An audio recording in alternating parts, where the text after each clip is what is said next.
Abandon all hope, ye who enter here, is scrawled in blood-red lettering on the side of the chemical bank near the corner of 11th and 1st, and is in print large enough to be seen from the back seat of the cab as it lurches forward in the traffic, leaving Wall Street.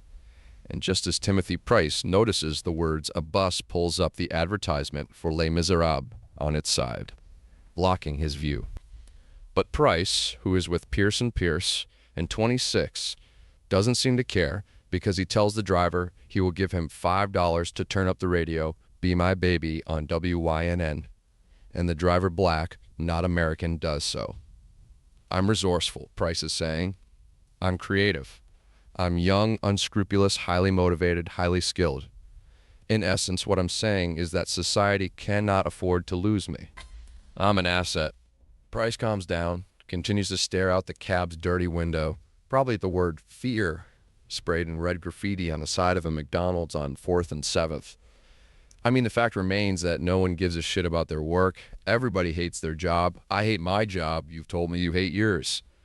What do? Go back to Los Angeles? Not an alternative. I didn't transfer from UCLA to Stanford to put up with this. I mean, am I alone in thinking we're not making enough money?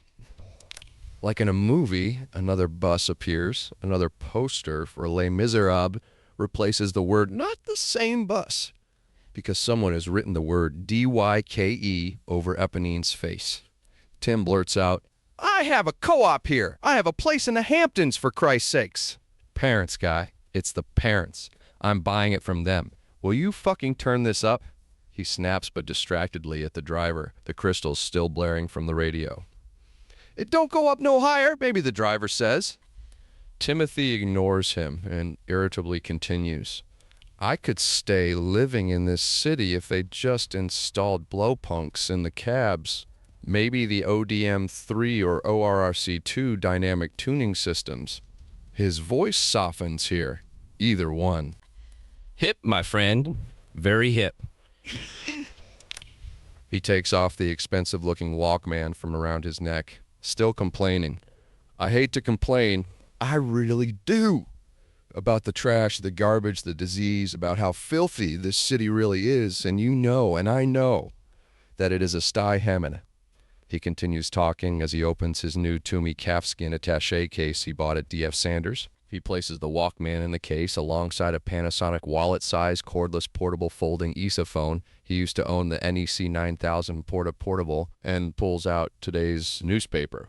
In one issue, I known issue, let's see here. Strangled models, babies thrown from tenement rooftops, kids killed in the subway, a communist rally mafia boss, wiped out Nazis. He flips through the pages excitedly. Baseball players with AIDS, more mafia shit, gridlock the homeless, various maniacs, faggots dropping like flies in the streets, surrogate mothers, the cancellation of a soap opera. Kids who broke into a zoo and tortured and burned various animals alive. More Nazis. And the joke is, the punchline is, it's all in this city, nowhere else. Just here, it sucks. Whoa, wait. More Nazis. Gridlock, baby sellers, black market babies, AIDS babies, baby junkies, building collapses on baby maniac, baby gridlock, bridge collapses. His voice stops. He takes in a breath and then quietly says, his eyes fixed on a beggar at the corner of 2nd and 5th. That's the 24th one I've seen today. I've kept count. Then asks, without looking over, why aren't you wearing the worsted navy blue blazer with the gray pants? Price is wearing a 6-button wool and silk suit by Ermenegildo Zegna, a cotton shirt with French cuffs by Ike Behar, a Ralph Lauren silk tie and leather wingtips by Fratelli Rossetti. Pan down to the post. There is a moderately interesting story concerning 2 people who disappeared at a party aboard the yacht of a semi-noted New York socialite while the boat was circling the island. A residue of spattered blood and 3 smashed champagne glasses are the only clues. Foul play is suspected, and police think that perhaps a machete was the killer's weapon because of certain grooves and indentations found on the deck. No bodies have been found. There are no suspects. Price began his spiel today over lunch and then brought it up again during the squash game and continued ranting over drinks at Harry's, where he had gone on, over 3 J&Bs and water, much more interestingly about the Fisher account that Paul Owen is handling. Price will not shut up. Diseases, he exclaims, his face tense with pain. There's this theory out now that if you can catch the AIDS virus through having sex with someone who is infected, Then you can also catch anything, whether it's a virus per se or not. Alzheimer's, muscular dystrophy, hemophilia, leukemia, anorexia, diabetes, cancer, multiple sclerosis, cystic fibrosis, cerebral palsy, dyslexia. For Christ's sakes, you can get dyslexia from pussy. I'm not sure, guy, but I don't think dyslexia is a virus. Oh, who knows? They don't know that. Prove it. Outside this cab. On the sidewalks, black and bloated pigeons fight over scraps of hot dogs in front of a grazed papaya, while transvestites idly look on, and a police car cruises silently the wrong way down a one-way street, and the sky is low and gray and in a cab that's stopped in traffic. Across from this one, a guy who looks a lot like Luis Carruthers waves over at Timothy, and when Timothy doesn't return the wave, the guy, slicked back hair suspenders, horn-rimmed glasses, realizes it's not who he thought it was and looks back at his copy of USA Today. Panning down to the sidewalk, there's an ugly old homeless bag lady holding a whip, and she cracks it at the pigeons, who ignore it as they continue to peck and fight hungrily over the remains of the hot dogs, and the police car disappears into an underground parking lot. But then when you've just come to the point when your reaction to the times is one of total and sheer acceptance, when your body has become somehow tuned into the insanity, and you reach that point where it all makes sense when it clicks, we get some crazy fucking homeless nigger who actually wants to listen. Who wants to be out on the streets this? Those streetsy, those 8 points. And you have a mayor who won't listen to her. A mayor who won't let the bitch have her way. Holy Christ, let the fucking bitch freeze to death. Put her out of her own goddamn self-made misery. And look. You're back where you started. Confused? Fucked. Number 24. Nope. 25. Who's going to be at Evelyn's? Wait, let me guess. He holds up a hand attached to an impeccable manicure. Ashley, Courtney, Muldwin, Marina, Charles, am I right so far? Maybe one of Evelyn's artiste friends from, oh my god, the East Village. You know the type, the ones who ask Evelyn if she has a nice dry white Chardonnay. He slaps a hand over his forehead and shuts his eyes, and now he mutters, jaw clenched. I'm leaving. I'm dumping Meredith. She's essentially daring me to like her. I'm gone. Why did it take me so long to realize that she has all the personality of a goddamn game show host? 26, 27. I mean, I tell her I'm sensitive. I told her I was freaked out by the Challenger accident. What more does she want? I'm ethical, tolerant. I mean, I'm extremely satisfied with my life. I'm optimistic about the future. I mean, aren't you? Sure, but and all I get is shit from her. 28, 29. Holy shit, it's a goddamn cluster of bums. I tell you, he stops suddenly, as if exhausted, and turning away from another advertisement for Les Miserables, remembering something important, asks, "Did you read about the host from that game show on TV? He killed 2 teenage boys? Depraved faggot. Droll, really droll." Price waits for a reaction. There is none. Suddenly, Upper West Side. He tells the driver to stop on the corner of 81st and Riverside, since the street doesn't go the right way. Don't bother going around. Price begins. Maybe I go other way around, the cab driver says. Do not bother. Then barely an aside, teeth gritted, unsmiling, fucking nitwit. The driver brings the cab to a stop. 2 cabs behind this cab both blare their horns, then move on. Should we bring flowers? Nah. Hell, you're banging her, Bateman. Why should we get Evelyn flowers? You better have change for a 50, he warns the driver, squinting at the red numbers on the meter. Damn it. Steroids. Sorry, I'm tense. Thought you were off them. I was getting acne on my legs and arms, and the UVA bath wasn't fixing it, so I started going to a tanning salon instead and got rid of it. Jesus, Bateman. You should see how ripped my stomach is. The definition. Bloody buffed out, he says in a distant, odd way, while waiting for the driver to hand him the change. Ripped. He stiffs the driver on the tip, but the driver is genuinely thankful anyway. So long, Shlomo, Price winks. Damn, damn, damn, Price says as he opens the door. Coming out of the cab, he eyes a beggar on the street. Bingo. 30 wearing some sort of weird, tacky, filthy green jumpsuit. Unshaven, dirty hair greased back, and jokingly Price holds the cab's door open for him.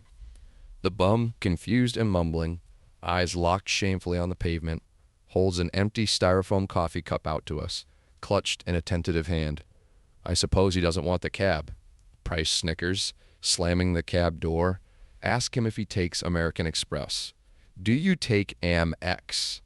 The bum nods yes and moves away, shuffling slowly. It's cold for April, and Price walks briskly down the street toward Evelyn's brownstone, whistling, "If I Were a Rich Man," the heat from his mouth creating smoky plumes of steam, and swinging his Toomey leather attaché case. A figure with slicked back hair and horn-rimmed glasses approaches in the distance, wearing a beige double-breasted wool gabardine cerruti 1881 suit and carrying the same Toomey leather attaché case from D.F. Sanders that Price has, and Timothy wonders aloud, is it Victor Powell? It can't be. The man passes under the fluorescent glare of a street lamp, with a troubled look on his face that momentarily curls his lips into a slight smile, and he glances at Price almost as if they were acquainted. But just as quickly he realizes that he doesn't know Price, and just as quickly Price realizes it's not Victor Powell, and the man moves on. Thank God, Price mutters as he nears Evelyn's. It looked a lot like him. Powell, and dinner at Evelyn's? These two go together about as well as Paisley and plaid. Price rethinks this. White socks with gray trousers. A slow dissolve, and Price is bounding up the steps outside the brownstone Evelyn's father bought her, grumbling about how he forgot to return the tapes he rented last night to Video Haven. He rings the bell. At the brownstone next to Evelyn's, a woman, high heels, great ass, leaves without locking her door. Price follows her with his gaze, and when he hears footsteps from inside coming down the hallway toward us, he turns around and straightens his Versace tie, ready to face whoever. Courtney opens the door, and she's wearing a Crizia cream silk blouse, a Crizia rust tweed skirt, and silk satin dorsey pumps from Manolo Blahnik.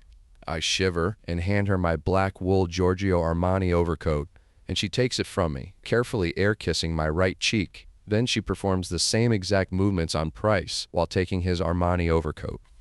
The new Talking Heads on CD plays softly in the living room. "A bit late, aren't we, boys?" Courtney asks, smiling naughtily. Inept Haitian cabbie, Price mutters, air-kissing Courtney back. "Do we have reservations somewhere, and please don't tell me pastels at 9. Courtney smiles, hanging up both coats in the hall closet. "Eating in tonight, darlings." "I'm sorry, I know. I tried to talk Evelyn out of it, but we're having sushi." Tim moves past her and down the foyer toward the kitchen. "Evelyn?" Where are you, Evelyn? He calls out in a sing-song voice. "We have to talk." "It's good to see you," I tell Courtney. "You look very pretty tonight." "Your face has a youthful glow."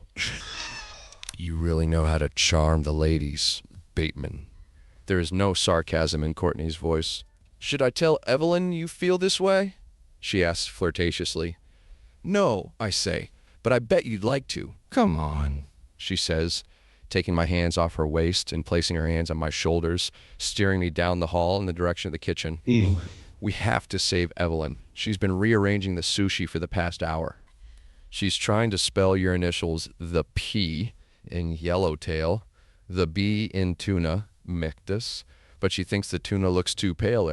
How romantic. And she doesn't have enough yellowtail to finish the B mictus. Trying to spell your initials is at the P in yellowtail, the B in tuna, mictus. And so I think she's going to spell Tim's initials instead. Do you mind?" she asks, only a bit worried. Courtney is Louis Carruthers' girlfriend. "I'm terribly jealous, and I think I better talk to Evelyn," I say, letting Courtney gently push me into the kitchen. Evelyn stands by a blonde wood counter wearing a Crizia cream silk blouse, a Crizia rust tweed skirt, and the same pair of silk satin dorsey pumps Courtney has on. Her long blonde hair is pinned back into a rather severe-looking bun, and she acknowledges me without looking up from the oval, Wilton stainless steel platter on which she has artfully arranged the sushi. "Oh, honey, I'm sorry. I wanted to go to this darling little new Salvadorian bistro on the Lower East Side," Price groans audibly, "but we couldn't get reservations." "Timothy, don't groan."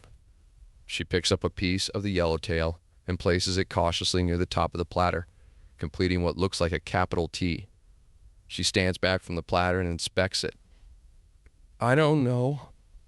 Oh, so unsure. I told you to keep Finlandia in this place." Tim mutters, looking through the bottles, most of them magnums, at the bar. She never has, Finlandia, he says to no one, to all of us. Oh, God, Timothy. Can't handle absolute, Evelyn asks, and then contemplatively to Courtney. The California roll should circle the rim of the plate, no Bateman. Drink, Price sighs. J&B rocks, I tell him, suddenly thinking it's strange that Meredith wasn't invited. Oh, God, it's a mess, Evelyn gasps. I swear I'm going to cry. The sushi looks marvelous, I tell her, soothingly. Oh, it's a mess, she wails. It's a mess. No. The sushi looks marvelous, I tell her, and in an attempt to be as consoling as possible, I pick up a piece of the fluke and pop it in my mouth, groaning with inward pleasure, and hug Evelyn from behind my mouth. Still full, I manage to say, delicious. She slaps at me in a playful way, obviously pleased with my reaction, and finally carefully air kisses my cheek and then turns back to Courtney. Price hands me a drink and walks toward the living room while trying to remove something invisible from his blazer. Evelyn, do you have a lint brush? I would rather have watched the baseball game or gone to the gym than worked out or tried that Salvadorian restaurant that got a couple of pretty good reviews, one in New York Magazine, the other in the Times. Then have dinner here, but there is one good thing about dinner at Evelyn's. It's close to my place. Is it okay if the soy sauce isn't exactly at room temperature? Courtney is asking. I think there's ice in one of the dishes. Evelyn is placing strips of pale orange ginger delicately in a pile next to a small porcelain dish filled with soy sauce. No, it's not okay. Now, Patrick, could you be a dear and get the Kieran out of the refrigerator? Then, seemingly harassed by the ginger, she throws the clump down on the platter. Oh, forget it. I'll do it. I move toward the refrigerator anyway. Staring darkly, Price re-enters the kitchen and says, Who in the hell is in the living room? Evelyn feigns ignorance. Oh, who is that? Courtney warns, Evelyn, you did tell them, I hope. Who is it? I ask, suddenly scared. Victor Powell? No, it's not Victor Powell, Patrick, Evelyn says casually. It's an artist friend of mine, Stash. And Vanden, his girlfriend. Oh, so that was a girl in there, Price says. Go take a look, Bateman, he dares. Let me guess. The East Village. Oh, Price, she says flirtatiously, opening beer bottles. Why no? Vanden goes to Camden, and Stash lives in Soho, so there. I move out of the kitchen, past the dining room, where the table has been set, the beeswax candles from Zona lit in their sterling silver candle holders from Fortunoff, and into the living room. I can't tell what Stash is wearing since it's all black. Vanden has green streaks in her hair. She stares at a heavy metal video playing on MTV while smoking a cigarette. Ahem. I cough. Vanden looks over warily, probably drugged to the eyeballs. Stash doesn't move. Hi, Pat Bateman, I say, offering my hand, noticing my reflection in a mirror hung on the wall, and smiling at how good I look. She takes it, says nothing. Stash starts smelling his fingers. Smash cut and I'm back in the kitchen. Just get her out of there. Price is seething. She's doped up watching MTV, and I want to watch the goddamn McNeil Lehrer report. Evelyn is still opening large bottles of imported beer and absently mentions, we've got to eat this stuff soon or else we're all going to be poisoned. She's got a green streak in her hair, I tell them, and she's smoking. Bateman, Tim says, still glaring at Evelyn. Yes, I say. Timothy, you're a doofus. No, leave Patrick alone, Evelyn says. He's the boy next door. That's Patrick. You're not a doofus, are you, honey? Evelyn is on Mars, and I move toward the bar to make myself another drink. Boy next door. Tim smirks and nods, then reverses his expression and hostilely asks Evelyn again if she has a lint brush. Evelyn finishes opening the Japanese beer bottles and tells Courtney to fetch Stash and Vanden. We have to eat this now or else we're going to be poisoned, she murmurs, slowly moving her head, taking in the kitchen, making sure she hasn't forgotten anything. If I can tear them away from the latest Megadeth video, Courtney says before exiting. I have to talk to you, Evelyn says. What about? I come up to her. No, she says, and then pointing at Tim to Price. Tim still glares at her fiercely. I say nothing and stare at Tim's drink. Be hun, she tells me, and place the sushi on the table. Tempura is in the microwave, and the sake is just about done boiling. Her voice trails off as she leads Price out of the kitchen. I am wondering where Evelyn got the sushi, the tuna, yellowtail, mackerel, shrimp, eel, even bonito. All seem so fresh, and there are piles of wasabi and clumps of ginger placed strategically around the Wilton platter. But I also like the idea that I don't know, we'll never know. We'll never ask where it came from, and that the sushi will sit there in the middle of the glass table from Zona that Evelyn's father bought her, like some mysterious apparition from the Orient. And as I set the platter down, I catch a glimpse of my reflection on the surface of the table. My skin seems darker because of the candlelight, and I notice how good the haircut I got at Gio's last Wednesday looks. I make myself another drink. I worry about the sodium level in the soy sauce. 4 of us sit around the table waiting for Evelyn and Timothy to return from getting Price a lint brush. I sit at the head, taking large swallows of J&B. Vanden sits at the other end, reading disinterestedly from some East Village rag called Deception. Its glaring headline, The Death of Downtown. Stash has pushed a chopstick into a lone piece of yellowtail that lies on the middle of his plate like some shiny, impaled insect, and the chopstick stands straight up. Stash occasionally moves the piece of sushi around the plate with the chopstick, but never looks up toward either myself or Vanden or Courtney, who sits next to me sipping plum wine from a champagne glass. Evelyn and Timothy come back perhaps 20 minutes after we've seated ourselves, and Evelyn looks only slightly flushed. Tim glares at me as he takes the seat next to mine, a fresh drink in hand, and he leans over toward me, about to admit something, when suddenly Evelyn interrupts. Not there, Timothy. Then, barely a whisper, boy, girl, boy, girl. She gestures toward the empty chair next to Vanden. Timothy shifts his glare to Evelyn and hesitantly takes the seat next to Vanden, who yawns and turns a page of her magazine. Well, everybody, Evelyn says, smiling, pleased with the meal she has presented. Dig in, and then after noticing the piece of sushi that Stash has pinned, he's now bent low over the plate, whispering at it. Her composure falters, but she smiles bravely and chirps. Plum wine, anyone? No one says anything until Courtney, who is staring at Stash's plate, lifts her glass uncertainly and says, trying to smile, It's delicious, Evelyn. Stash doesn't speak. Even though he is probably uncomfortable at the table with us, since he looks nothing like the other men in the room. His hair isn't slicked back, no suspenders, no horn-rimmed glasses, the clothes black and ill-fitting, no urge to light and suck on a cigar, probably unable to secure a table at Kamul's, his net worth a pittance. Still his behavior lacks warrant, and he sits there as if hypnotized by the glistening piece of sushi, and just as the table's about to finally ignore him, to look away and start eating. He sits up and loudly says, pointing an accusing finger at his plate, It moved. Timothy glares at him with a contempt so total that I can't fully equal it, but I muster enough energy to come close. Vanden seems amused, and so now, unfortunately, does Courtney, who I'm beginning to think finds this monkey attractive. But I suppose if I were dating Louise Carruthers, I might too. Evelyn laughs good-naturedly and says, Oh, Stash, you are a riot, and then asks worriedly, Tempura. Evelyn is an executive at a financial services company, FYI. I'll have some, I tell her, and I lift a piece of eggplant off the platter, though I won't eat it because it's fried. The table begins to serve themselves, successfully ignoring Stash. I stare at Courtney as she chews and swallows. Evelyn, in an attempt to start a conversation, says, after what seems like a long, thoughtful silence, Vanden goes to Camden. Oh, really? Timothy asks icily. Where is that Vermont? Vanden answers without looking up from her paper. I look over at Stash to see if he's pleased with Vanden's casually blatant lie, but he acts as if he wasn't listening, as if he were in some other room or some punk rock club in the bowels of the city. But so does the rest of the table, which bothers me, since I am fairly sure we all know it's located in New Hampshire. Where did you go? Vanden sighs after it finally becomes clear to her that no one is interested in Camden.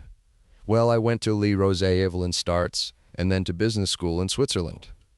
I also survived business school in Switzerland, Courtney says. But I was in Geneva. Evelyn was in Lausanne, Vanden. Tosses the copy of Deception next to Timothy and smirks in a wan, bitchy way, and though I am pissed off a little that Evelyn doesn't take in Vanden's condescension and hurl it back at her, the J&B has relieved my stress to a point where I don't care enough to say anything. Evelyn probably thinks Vanden is sweet, lost, confused, an artist. Price isn't eating and neither is Evelyn. I suspect cocaine, but it's doubtful. While taking a large gulp from his drink, Timothy holds up the copy of Deception and chuckles to himself. The death of downtown, he says then, pointing at each word in the headline. Who gives a rat's ass? I automatically expect Stash to look up from his plate, but he still stares at the lone piece of sushi, smiling to himself and nodding. Hey, Vanden says, as if she was insulted. That affects us. Oh ho ho, Tim says warningly. That affects us. What about the massacres in Sri Lanka, honey? Doesn't that affect us too? What about Sri Lanka? Well, that's a cool club in the village. Vanden shrugs. Yeah, that affects us too. Suddenly Stash speaks without looking up. That's called the Tonka. He sounds pissed, but his voice is even and low, his eyes still on the sushi. It's called the Tonka, not Sri Lanka. Got it? The Tonka. Vanden looks down, then meekly says, Oh, I mean, don't you know anything about Sri Lanka? About how the Sikhs are killing like tons of Israelis there. Timothy goads her. Doesn't that affect us? Kapamaki roll, anyone? Evelyn cuts in cheerfully, holding up a plate. Oh, come on, Price, I say. There are more important problems than Sri Lanka to worry about. Sure, our foreign policy is important, but there are more pressing problems at hand. Like what? He asks without looking away from Vanden. By the way, why is there an ice cube in my soy sauce? No, I start, hesitantly. Well, we have to end apartheid for one. And slow down the nuclear arms race, stop terrorism and world hunger, ensure a strong national defense, prevent the spread of communism in Central America, work for a Middle East peace settlement, prevent U.S. military involvement overseas. We have to ensure that America is a respected world power. Now, that's not to belittle our domestic problems, which are equally important, if not more. Better and more affordable long-term care for the elderly, control and find a cure for the AIDS epidemic, clean up environmental damage from toxic waste and pollution, improve the quality of primary and secondary education, strengthen laws to crack down on crime and illegal drugs. We also have to ensure that college education is affordable for the middle class and protect Social Security for senior citizens, plus conserve natural resources and wilderness areas and reduce the influence of political action committees. The table stares at me uncomfortably, even Stash, but I'm on a roll. But economically, we're still a mess. We have to find a way to hold down the inflation rate and reduce the deficit. We also need to provide training and jobs for the unemployed, as well as protect existing American jobs from unfair foreign imports. We have to make America the leader in new technology. At the same time, we need to promote economic growth and business expansion and hold the line against federal income taxes and hold down interest rates while promoting opportunities for small businesses and controlling mergers and big corporate takeovers. Price nearly spits up his absolute after this comment, but I try to make eye contact with each one of them, especially Vanden, who, if she got rid of the green streak in the leather and got some color, maybe joined an aerobics class, slipped on a blouse, something, by Laura Ashley, might be pretty. But why does she sleep with Stash? He's lumpy and pale and has a bad cropped haircut and is at least 10 pounds overweight. There's no muscle tone beneath the black t-shirt. But we can't ignore our social needs either. We have to stop people from abusing the welfare system.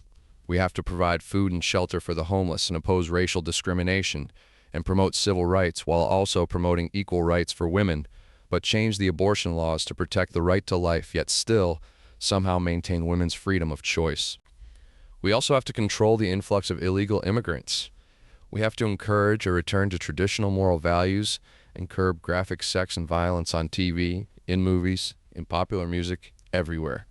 Most importantly, we have to promote general social concern and less materialism in young people.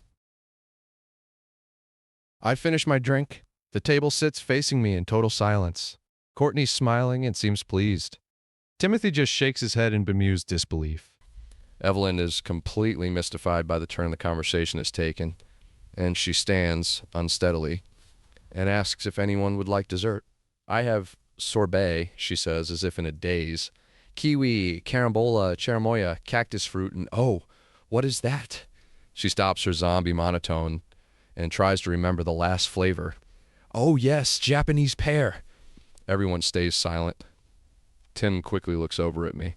I glance at Courtney, then back at Tim, then at Evelyn. Evelyn meets my glance, then worriedly looks over at Tim. I also look over at Tim, then at Courtney, and then at Tim again, who looks at me once more before answering slowly, unsurely, cactus pear. Cactus fruit, Evelyn corrects. I look suspiciously over at Courtney, and after she says cherimoya, I say kiwi, and then Vanden says kiwi also, and Stash says quietly, but enunciating each syllable very clearly, chocolate chip. The worry that flickers across Evelyn's face when she hears this is instantaneously replaced by a smiling and remarkably good-natured mask, and she says, "Oh, Stash, you know I don't have chocolate chip, though admittedly that's pretty exotic for a sorbet. I told you I have cherimoya, cactus pear, carambola. I mean cactus fruit being, I know." I heard you, he says, waving her off. Surprise me. Okay, Evelyn says. Courtney, would you like to help? Of course. Courtney gets up and I watch as her shoes click away into the kitchen. No cigars, boys, Evelyn calls out. Wouldn't dream of it, Price says, putting a cigar back into his coat pocket. Stash is still staring at the sushi with an intensity that troubles me, and I have to ask him, hoping he will catch my sarcasm. Did it move again or something? Vanden has made a smiley face out of all the discs of California roll she piled onto her plate, and she holds it up for Stash's inspection and asks, Rex. Cool, Stash grunts. Evelyn comes back with the sorbet and Odeon margarita glasses and an unopened bottle of Glenfiddich, which remains unopened while we eat the sorbet. Courtney has to leave early to meet Luis at a company party at Bedlam, a new club in Midtown. Stash and Vanden depart soon after to go score something somewhere in Soho. I am the only one who saw Stash take the piece of sushi from his plate and slip it into the pocket of his olive green leather bomber jacket. When I mention this to Evelyn while she loads the dishwasher, she gives me a look so hateful that it seems doubtful we will have sex later on tonight. But I stick around anyway. So does Price. He is now lying on a late 18th century Aubusson carpet, drinking espresso from a Cerealine coffee cup on the floor of Evelyn's room. I'm lying on Evelyn's bed holding a tapestry pillow from Jenny B. Good, nursing a cranberry and Absolute. Evelyn sits at her dressing table brushing her hair, a Ralph Lauren green and white striped silk robe draped over a very nice body, and she is gazing at her reflection in the vanity mirror. Am I the only one who grasped the fact that Stash assumed his piece of sushi was Then resume a pet, please stop inviting your artiste friends over. Tim says tiredly, I'm sick of being the only one at dinner who hasn't talked to an extraterrestrial. It was only that once, Evelyn says, inspecting a lip lost as her own placid beauty. And at Odeon, no less, Price mutters, I vaguely wonder why I wasn't invited to Odeon for the artist's dinner. Had Evelyn picked up the tab? Probably.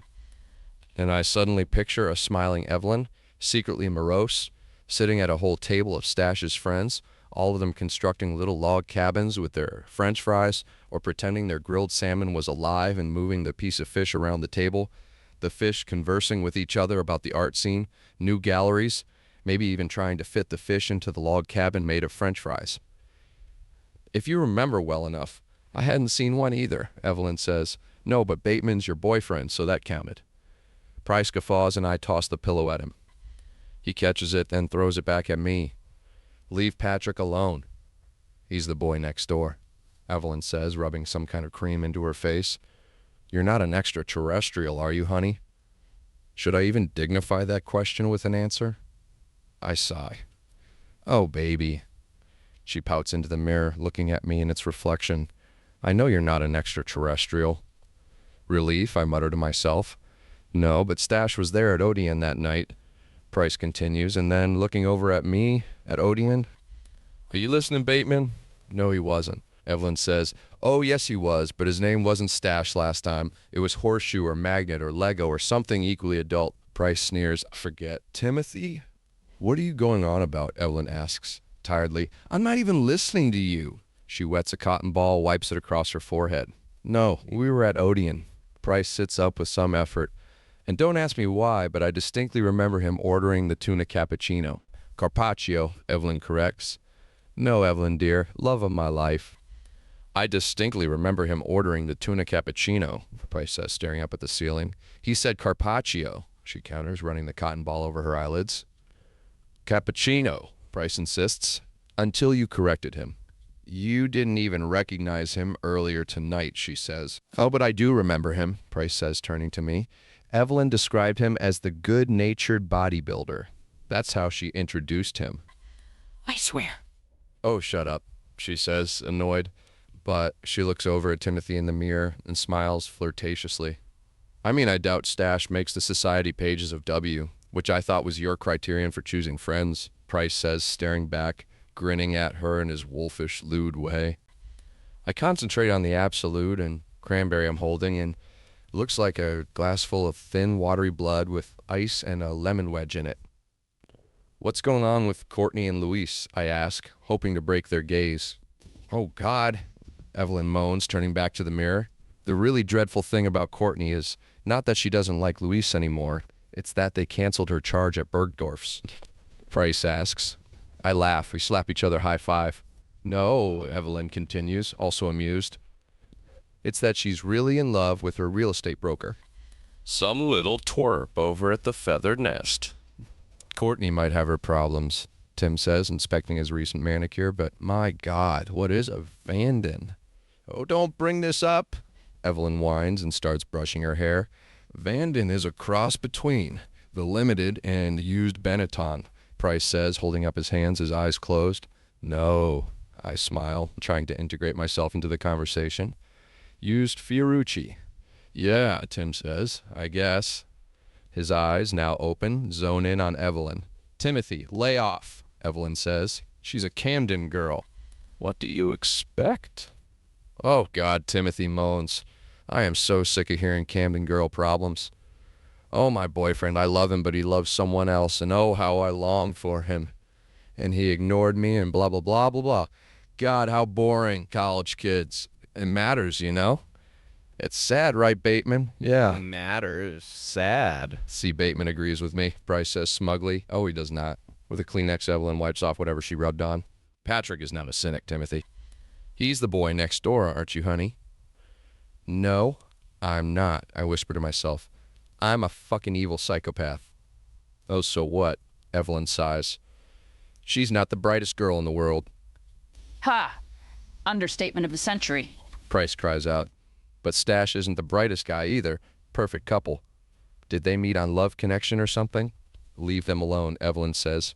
Stash is talented, and I'm sure we're underestimating Vanden. Get it to frick. This is a girl. Price turns to me. Listen, Bateman. This is a girl. Evelyn told me this.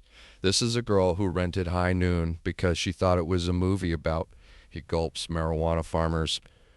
It just hit me, I say. But have we deciphered what Stash... I assume he has a last name, but don't tell me I don't want to know Evelyn does for a living. First of all, he's perfectly decent and nice, Evelyn says in his defense. The man asked for chocolate chip sorbet, for Christ's sakes. Timothy wails, disbelieving. What are you talking about? Evelyn ignores this, pulls off her Tina Chow earrings. He's a sculptor, she says, tersely. Oh, bullshit, Timothy says. I remember talking to him at Odeon. He turns to me again. This was when he ordered the tuna cappuccino, and I'm sure if left unattended, would have ordered the salmon all late. And he told me he did parties, so that technically makes him, correct me if I'm wrong, Evelyn, a caterer. He's a caterer, Price cries out. Not a fucking sculptor. Oh gosh, calm down, Evelyn says, rubbing more cream into her face. That's like saying you're a poet. Timothy is drunk, and I'm beginning to wonder when he will vacate the premises. Well, Evelyn begins, I've been known to warn. You're a fucking word processor, Tim blurts out. He walks over to Evelyn and bows next to her, checking out his reflection in the mirror. Have you been gaining weight, Tim? Evelyn asks thoughtfully. She studies Tim's head in the mirror and says, your face looks rounder. Timothy, in retaliation, smells Evelyn's neck and says, what is that fascinating odor? Obsession. Evelyn smiles flirtatiously, gently pushing Timothy away. It's Obsession. Patrick, get your friend away from me. No, wait, Timothy says, sniffing loudly. It's not obsession. It's E. And then, with a face twisted in mock horror, it's, oh my God, it's QT Insta-time. Evelyn pauses and considers her options. She inspects Price's head one more time. Are you losing your hair, Evelyn, Tim says. Don't change the subject, but... And then, genuinely worried, now that you mention it, too much gel concerned, he runs a hand over it. Maybe, Evelyn says. Now make yourself useful, and do sit down. Well, at least it's not green, and I haven't tried to cut it with a butter knife, Tim says, referring to Vanden's dye job and stashes, admittedly cheap. Bad haircut. A haircut that's bad because it's cheap. Are you gaining weight? Evelyn asks, more seriously this time. Jesus, Tim says, about to turn away, offended. No, Evelyn. Your face definitely looks rounder, Evelyn says. Less chiseled. I don't believe this. Tim again. He looks deep into the mirror. She continues brushing her hair, but the strokes are less definite because she's looking at Tim. He notices this and then smells her neck, and I think he licks at it quickly and grins. Is that QT, he asks. Come on, you can tell me. I smell it. No, Evelyn says, unsmiling. You use that. No, as a matter of fact, I don't. I go to a tanning salon. I'm quite honest about that, he says. You're using QT. You're projecting, she says lamely. I told you, Tim says. I go to a tanning salon. I mean, I know it's expensive, but price blanches. Still, QT. Oh, how brave to admit you go to a tanning salon, she says. QT, he chuckles. I don't know what you're talking about, Evelyn says, and resumes brushing her hair. Patrick, escort your friend out of here. Now Price is on his knees, and he smells and sniffs at Evelyn's bare legs, and she's laughing. I tense up. Oh, God, she moans loudly. Get out of here. You are orange. He laughs, on his knees, his head in her lap. You look orange. I am not. She says, her voice a low, prolonged growl of pain, ecstasy. Jerk. I lie on the bed watching the two of them. Timothy is in her lap trying to push his head under the Ralph Lauren robe. Evelyn's head is thrown back with pleasure, and she is trying to push him away, but playfully, and hitting him only lightly on his back with her Jan Hove brush. I am fairly sure that Timothy and Evelyn are having an affair. Timothy is the only interesting person I know. You should go, she says finally, panting. She has stopped struggling with him. He looks up at her, flashing a toothy, good-looking smile, and says, Anything the lady requests. Thank you, she says, in a voice that sounds to me tinged with disappointment.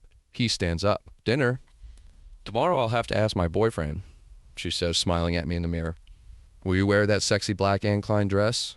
He asks, his hands on her shoulders, whispering this into her ear as he smells it. Bateman's not welcome. I laugh good-naturedly while getting up from the bed, escorting him out of the room. Wait, my espresso, he calls out. Evelyn laughs, then claps as if delighted by Timothy's reluctance to vacate. Come on, fella, I say as I push him roughly out of the bedroom. Betty by time.